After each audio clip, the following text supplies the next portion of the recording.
region actually spreads out into Bolivia, Peru, Ecuador, Colombia, Venezuela, Guyana, Suriname, and French Guiana.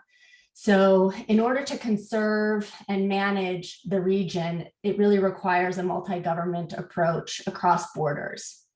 The other thing I'd like to say is just terminology and start off with some definitions. So you may notice that I use the term Amazonia. The Amazon usually refers to the river or to the watershed. The term Amazonia refers to the entire ecosystem expanse. And when you get to the countries in the North Atlantic, including Guyana, Suriname, and French Guiana, the portions of the forest that are in the northern edges of those countries, actually, it's in they're different watersheds. They're not draining down into the Amazon River. So we use Amazonia to refer to the entire biome, not just the river or the river's watershed. And what do we know about the Amazon and Amazonia? Well, it's the largest tropical forest in the world, and it has many different, very important values. 20% of the world's fresh water is in Amazonia. I mean, that's remarkable. That's like 1 every 5 sips of water. I mean, it really is just incredible how much fresh water is in that one region when you think in global terms. Amazonia is home to approximately 375 different indigenous peoples and over 34 million people in total. You know, people may think of Amazonia as kind of a vast, empty forest, but it is very much different from that. There are major cities in Amazonia, as well as vast territories that are in the hands of local people, indigenous peoples in particular. And fully about 25% of the land in Amazonia is either owned by or under the stewardship of indigenous peoples. And 10% of the world's plants and animals call Amazonia home. So it's very important from a biodiversity perspective as well. Some more recent science has shown us that while, of course, Amazonia is a rainforest, a very humid and moist area, about half of the rain that falls in the region is actually generated by the forest itself. And so this is a map and a model of water vapor over the region. You can see as it plays that the water vapor rises over Amazonia, but then moves southward. And it actually irrigates the very fertile and important agricultural lands in southern Brazil and Argentina, which is where most of the world's soy and beef is produced. So any disruption to this hydrological cycle will have massive implications for the world's food supply. And yet, despite how important and how valuable Amazonia is, you know, we keep cutting it down, and at faster and faster rates. One of the recent estimates I've seen has it at about 2 million hectares a year. So that's about 2 million soccer fields that we're losing every year. And the main driver of this deforestation and the fires is agriculture and land grabbing and land speculation. So why do we care about this from a climate perspective? I'm going to get to that in a moment, but let me just describe a little bit what we're talking about in terms of the forest loss. And I think this is going to help illustrate why forest loss is really a key component of the global climate solution. So here we have a map of forest cover in Amazonia as of 1985, and the red areas are the deforested areas. So by 1985, we had lost approximately 3% of the original extent of the ecosystem. By 1990, that had grown to about 5%. And you can see that a lot of the deforestation is along the southern and eastern border of the biome, which we now refer to as the arc of deforestation. By 2000, you can see the evolution of the deforestation. And I mean, really the decade between 1990 and 2000 was just remarkable in terms of the pace and the magnitude of deforestation.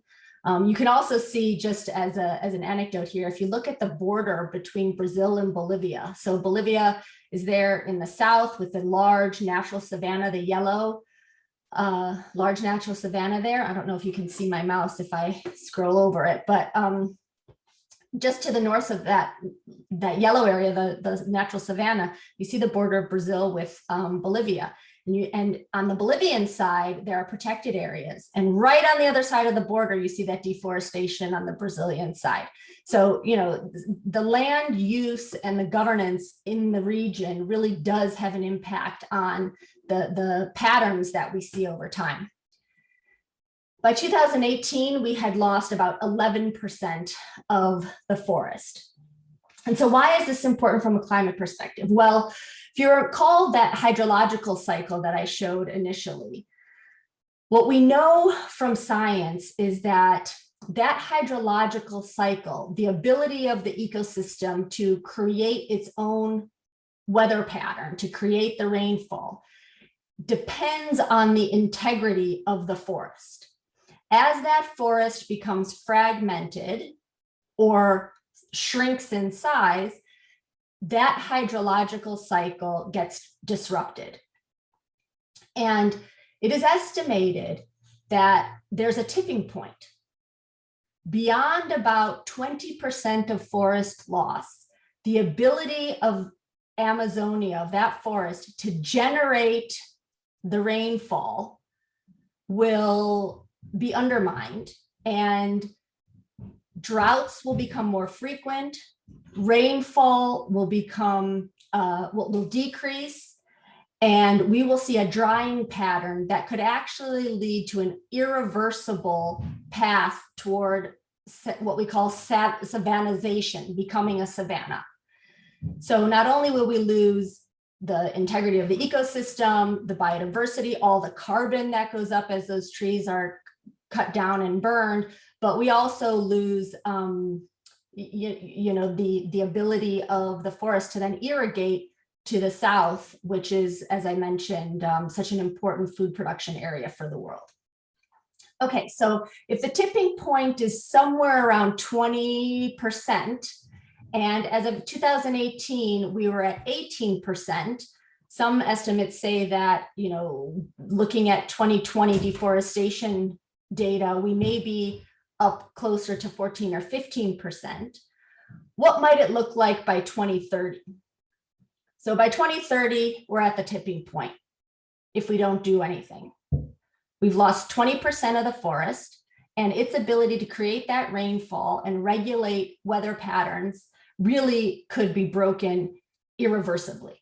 So this is extremely urgent. We're in 2021, that's 9 years from now. I don't know about you, but I definitely don't want to find out if this is going to be the case or not. So we need to work very quickly and urgently to stop the deforestation and restore the degraded areas. Okay, the next slide that I have is a bit complicated, so I'm going to take it through slowly because it really illustrates why nature, in addition to everything else we have to do to solve the climate crisis, why nature is a critical piece. Okay, so here's a graph. On the x-axis, you have time. On the y-axis, you have annual global total carbon emissions. And you see there the line for 0. The gray, you can imagine the gray as many, many different lines that are all bundled together and shaded together. And that's the range of global emission scenarios over time.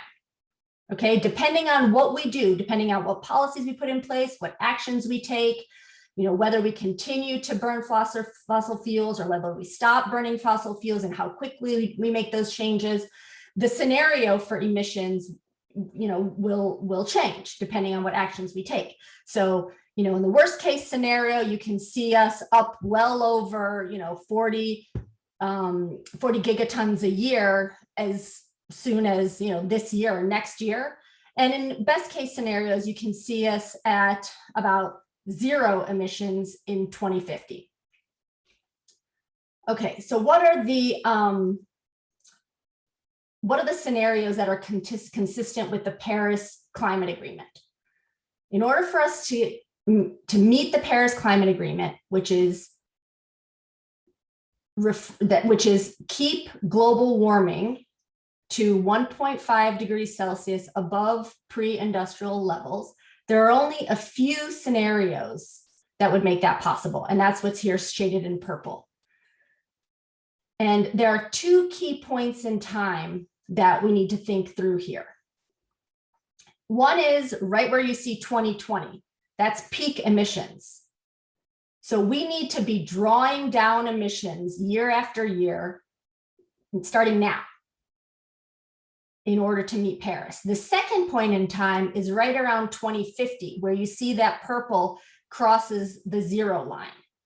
So by 2050, not only do we have to have 0 emissions, we have to have negative emissions. We have to be actively drawing down emissions from the atmosphere.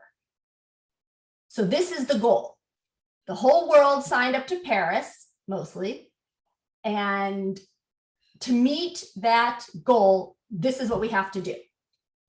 We have to be decreasing emissions, actually halving emissions every year from now on, and having negative emissions starting in 2050. All right. And we need to use all of the various solutions to do this. We have to stop burning fossil fuels. We have to transform our transportation sector. We have to transform energy in general, but that's not going to be enough. We have to avoid emissions from the conversion of forests, mangroves, and other high carbon ecosystems. And we have to restore natural ecosystems that sequester carbon out of the atmosphere. So if you look here on the right, the little orange bar, that's about 5 gigatons of emissions that we can avoid if we stop cutting down the forest, burning mangroves, and digging up peatlands, mainly. There are a few other ecosystems that are important in this regard, salt marshes, seagrasses, but for the most part, it's tropical forests, mangroves, and peatlands. In addition, the little blue line just below there, it's another 5 gigatons or so that we can actively remove from the atmosphere if we restore those ecosystems. When we plant trees, we plant mangroves, that vegetation takes carbon dioxide out of the atmosphere and stores it in the vegetation as well as in the soils. And then here on the very far right, you can see the breakdown of the various different specific actions that are needed. So 10 gigatons of the total solution must be had from nature-based solutions. This doesn't mean we don't have to do all of the other things. We do. We have to transform transportation, change the energy system altogether, and so on. But we also must conserve and restore high carbon ecosystems. Okay, so I hope that that was clear. So back to Amazonia then. So after having shown you the deforestation maps of Amazonia, you may think that things are pretty bleak, but we have to have hope, and there is some reason for hope. Governments, corporations, communities all understand what it is that we're facing. They are experiencing climate change already in various different ways and are taking action. And some action has been taken already for many years. So this is a map of Amazonia, and here you've got green, yellow, and red. The green is protected areas and indigenous lands, sort of formally mapped and recognized indigenous lands. The yellow is natural vegetation with no management, so kind of an open access situation with no rules, agreed upon rules for what can and cannot be done on those lands. And the red is converted areas. So it could be some urban areas, agricultural lands, and other degraded lands. So by 1987, this is where we were. We only had about 8% of Amazonia under some sort of formal management, either protected areas or indigenous lands. By 2000, we had jumped all the way up to 30% rather, so the green, right? And today, almost 50% of the region is either in a protected area of some sort. That could be a community reserve, a national park, other type of conservation area, or titled or recognized indigenous land. We also see the deforestation has increased. So, it's not all bad news. We have made progress, but the yellow areas are absolutely critical, particularly the ones that are right on the fringe of where you see the red, because that is where the immediate pressure is coming from. So the strategy then, if we want to avoid a climate catastrophe, stay within 1.5 degrees of warming, as well as save the largest tropical rainforest in the world, its biodiversity, home to millions and millions of people, and all of the various different services and values that it provides, we need to adopt this strategy, which is manage well the green areas, making sure that those protected areas and indigenous lands are actually being managed well, they are conserved, and that particularly local communities and indigenous peoples have the tools and resources that they need to protect against external land grabbers and land speculators. We need to restore the areas in red. I mean, obviously not everything, right? I mean, there are urban areas, there's infrastructure there, but the degraded land, the open degraded land, we need to restore. And we have to protect the yellow. The yellow cannot remain as a no man's land, this open access scenario where there are no rules, or we can basically kiss it goodbye. So this is the strategy that my colleagues and I and many others around the world in lots of different sectors, governments have signed up to, corporations and others. And part of what we as the conservation community use to advance this strategy is carbon offsets, which ties directly into one of the climate solutions that we need to continue to grow and build. So that was just a brief introduction. I'm happy to go into more about the carbon market, forest-based offsets, or any other topics. And I put my email here. If anybody wants to follow up with me afterwards, please feel free.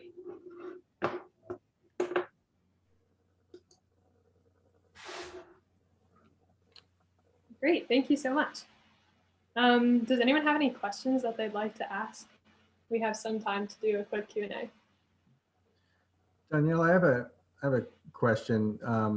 So there's sort of the macro level of greenhouse gas emissions that globally we need to reduce, right? And there are different sectors, transportation, buildings and energy, waste, land use, and forest that all play a part in that. But the Amazon rainforest, it almost feels like it, while it's part of that broader system, that if the deforestation continues and that tipping point is reached, that's just going to throw a whole nother wrench into the more comprehensive global greenhouse gas emissions reduction, goal targets. And it almost,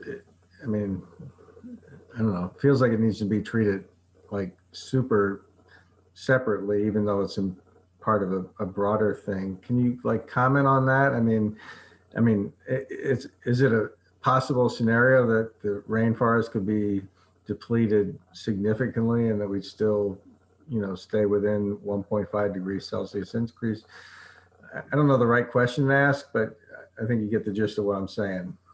Yeah, so you're absolutely right. Your instincts are correct. The Amazon rainforest is, in and of itself, not only as part of the broader land use piece of the climate crisis, but it in particular is absolutely essential to the life support system of the planet.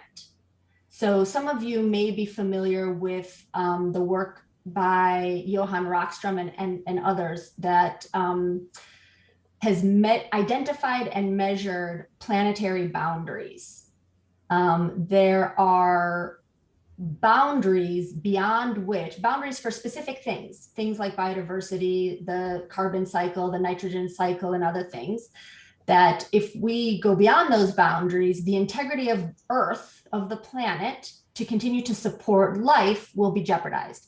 And Amazonia, because of its size, well, mainly because of its size and just the magnitude of water, carbon, and all the other ecosystem services that it provides, is sort of a disproportionately important piece. And I would say, kind of an irreplaceable piece of that puzzle. So it is absolutely urgent. Some of you may have seen headlines about deforestation and fires in Amazonia, and Brazil and Bolivia last year were particularly bad. Now leading up to President Biden's climate summit on Earth Day, there are bilateral discussions between Secretary Kerry and President Bolsonaro, which are quite fraught because the Bolsonaro government has shown really no real interest or will to implement policies that conserve the Brazilian Amazon. And so the outcome of those discussions, a lot is at stake. And really we need to see Brazil step up, because the whole thing could be lost or won in Brazil, given the proportion of the Amazon that sits in Brazil. So, I mean, there's a lot there, Gary, and I'm not sure if I'm quite answering your question, but the bottom line is, without the Amazon, we're not going to get there. Right. That's very helpful. I have another question, but let's invite other folks to ask. Yeah, does anyone else have a question that they'd like to ask? I have a question too, if nobody has one. Oh, Ms. Stamp, you can go. Hi. I just had a question about, like, is there any sort of impetus to, like, have the richer countries just pay Brazil to keep the forest, like with a carbon tax or something, and just say, here, just take this money instead of cutting it down? Yes. So there's no regional carbon tax yet at the moment, but I'll get back to the carbon tax issue in a moment. There is a lot of foreign assistance, foreign aid that supports conservation of the Amazon. The biggest contributors at the moment are the governments of Norway, the government of Germany, and the largest environmental fund, the largest environmental donor fund, is a multilateral fund that many wealthy countries have contributed to, which is the Global Environment Facility, the GEF. So the GEF also provides a lot of assistance to the Amazon, as well as many other places. So yes, and I mean, the US government does contribute as well, but nowhere near the levels of Norway or Germany. The trick is, though, like any donor, those governments don't want to throw good money after bad. So if you're not seeing results, it really does call into question whether or not or how to keep giving. The case of Brazil, I'll just refer to it again. Brazil did a remarkable job of reducing its deforestation in the late 90s, early 2000s, after passing forest legislation, a forest code that requires landowners to maintain some portion of their land in natural vegetation. And that portion differed whether it was Amazon or different areas of the country.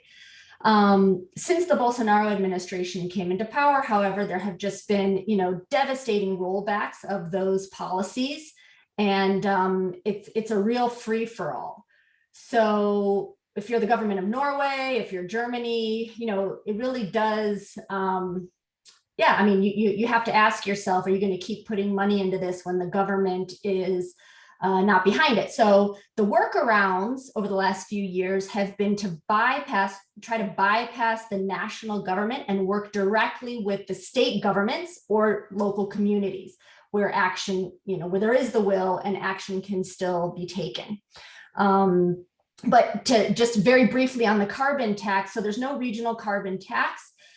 Some of the states of Brazil are starting to think about it. The state of Acre, which is in the very western Amazon, has established a carbon tax. The country of Colombia has one of the most advanced compliance market carbon taxes of anywhere in the world, actually. And the way that it's set up is to meet the country's carbon neutrality goals. There's a carbon tax, but polluter companies can contribute to forest conservation and restoration in lieu of paying the carbon tax. And that has been tremendously successful, particularly after the war with the FARC ended, because when the FARC were sort of in the rainforest, that really protected the rainforest in many ways. When the peace agreement was signed, all of a sudden, people started moving into the areas and we saw deforestation rates go up. So, these things are never straightforward. There are always complexities, but the carbon tax in Colombia has been very successful and a model that other countries in the region are looking to. I'm going to jump in. This is such a fascinating topic, and just say that the Global Environmental Fund and anything that Norway and Germany are getting, from my understanding, are peanuts compared to what is needed, right? So just thinking about like effective strategies, they're important, but they're not going to get it done. Have you heard any conversations? Sometimes the United States and other allies will place sanctions on countries for their, lack of democratic principles and actions, or lack of participation in nuclear agreements, whatever the case, right? Is there any conversation on just increased sanctions against the Bolsonaro government in Brazil in particular, or is that not really a viable strategy? Yeah, I mean, sanctions have been discussed in the broader community. I don't think there's any serious consideration of sanctions against Brazil. I mean, this gets into more complex geopolitical issues. So I'll just give you one quick anecdote, right? Brazil is, well, the number one or number two producer of extremely valuable and important commodities worldwide. I mentioned soy and beef, but there are others as well. And it is a bit of a battleground in the fight between China and the US. So things like 5G and other national and global interests that either China or the US have come into play whenever you're talking about the Amazon. I mean, it seems, like these things are completely disconnected, but they're not. And, my sense is that the US is probably unlikely to place sanctions on Brazil for fear that Brazil will turn to China. Okay. Thank you. What are you doing? Oh, yeah. The private chat. Who is it? Wait, what are you doing? I just wanted to ask a question. Just unmute yourself. I did. I don't know where I'm at. Sorry. Is that, I see Molly, is that Molly? I see Yeah. your box lighting up. If you have, Yes, I do have a quick question. Is there a product or products that are a result of the deforestation that we can not purchase or, avoid buying to help the deforestation issue? Or is that just not even a drop in the bucket compared to what needs to be done? No, it's a great question. And the three number one agricultural products that you should pay attention to are beef, soy, and palm oil. If we lived in the EU, we wouldn't have to worry as much because the EU has very progressive policies against what they call imported deforestation. So they don't buy beef that is produced on newly deforested land. They don't buy soy that is produced on newly deforested land. So what we have to do is pay more attention to the labels. For palm oil, palm oil is in many, many, many different products. So when you buy your shampoo, when you buy baked goods, like lots of different things, if you can, look for the seal of the RSPO, the RSPO, the Round Table on Sustainable Palm Oil. That is the certification and label for sustainably produced palm oil. And then there are similar ones for beef and soy. But yeah, signaling our values through our consumption is definitely something that we can do.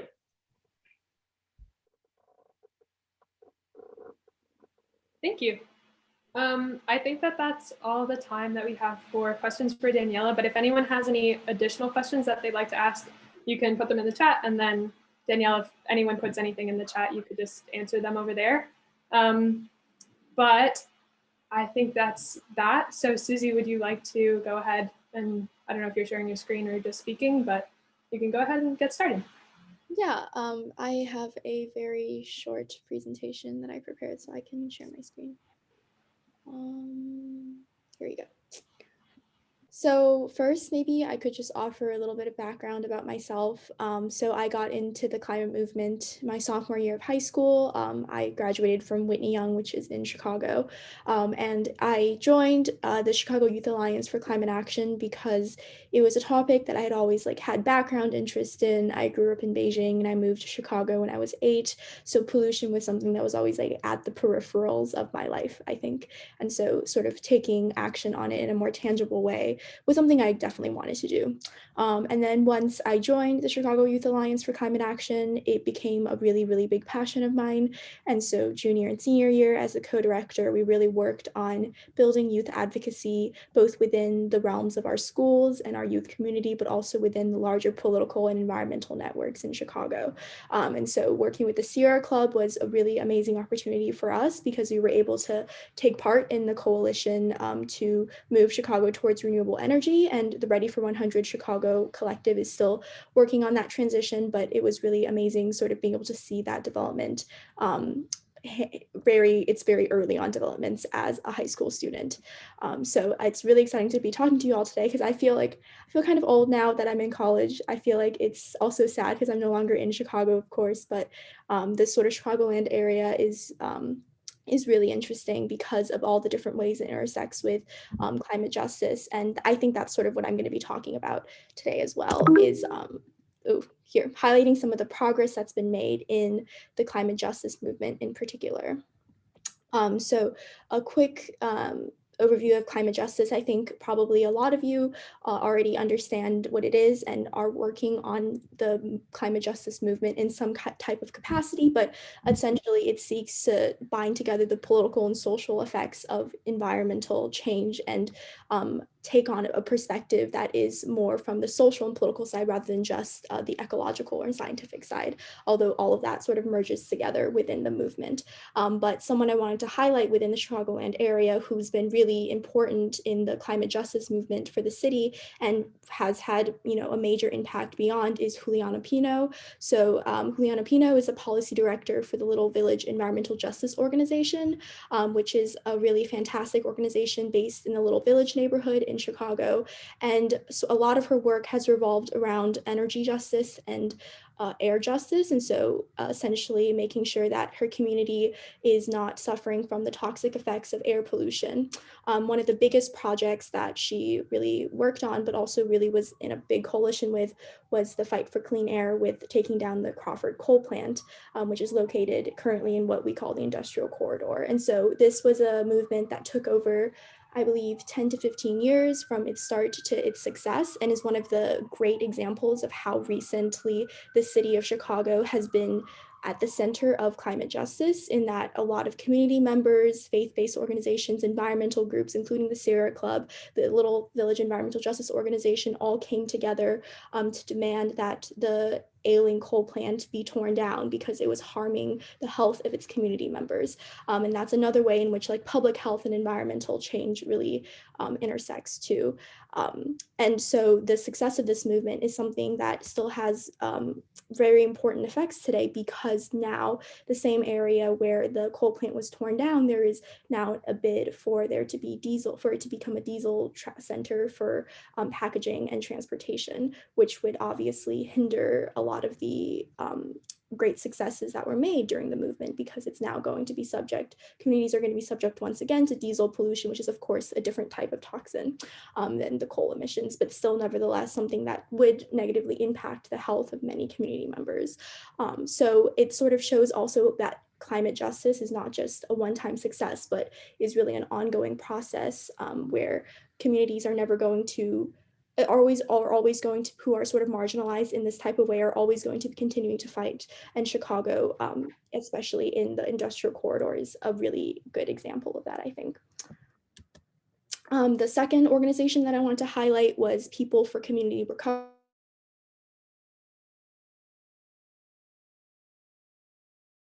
In the city of Chicago, and the person who formed PCR was Hazel Johnson. Hazel Johnson is often considered to be the mother of environmental justice because of the way she championed the movement back in the 70s. So the environmental movement, sort of in its very early stages, was very closely linked to sort of advocacy that was not community-centered or grassroots-centered, but a lot of it having to do with people who already had access to Washington and access to the levers of power, who were then making, making advocacy within that realm, but it was not a particularly inclusive movement at all times. And so part of what environmental justice and climate justice means is to expand that network of people who have access to the political centers to actual community members and those at the front lines who don't necessarily have the easiest access. And so Hazel Johnson, who was born on the southeast side of Chicago in Altgeld Gardens, really was very instrumental in making the change in the movement, and it's a change that we continue to see. And so when Hazel Johnson discovered that there was a massive amount of pollution and a massive amount of toxic poisoning that was occurring in her neighborhood because of all the industrial waste that was in the soil, in the water, and in the air, she demanded that the EPA do extensive testing to ensure that it was at levels that were acceptable, and obviously it was not at acceptable levels, which is why there was such a elevated risk of respiratory disease in the neighborhood Altgeld Gardens. And so taking that fight to not just the local, in educating the people around her and educating other Chicago residents about what was happening in Altgeld Gardens, Hazel Johnson really took the fight to the national level as well. And in large part because of the awareness that she spread about what was happening in her neighborhood and the demands that she was making about having basic, safety standards for companies who were going to be moving into a predominantly Black or brown neighborhood. She was really important in getting the very first environmental justice bill to be signed and passed. So it was actually an executive order that was signed by Bill Clinton that really put the term environmental justice into any kind of legal setting in the United States. And so definitely her story and her continuing legacy in Chicago is something that should not be forgotten. And currently People for Community Recovery remains a really important and central community organization on the Southeast side. And the current director is Cheryl Johnson, who is the daughter of Hazel Johnson and who continues to lead the organization as the CEO and director. And I've had the privilege of working with Cheryl in my capacity at the Sierra Club because she's also a part of the Ready for 100 coalition. And so it's important to see how the way that this momentum keeps on moving and the legacy that Hazel Johnson has had in the way we even understand the environmental justice movement and the way we discuss the changes that have occurred over time. Finally, the last organization I wanted to highlight was Blacks in Green, which is also another fantastic organization based on the south side of Chicago, really seeking to boost green jobs and through job training programs, as well as fostering self-sustaining communities.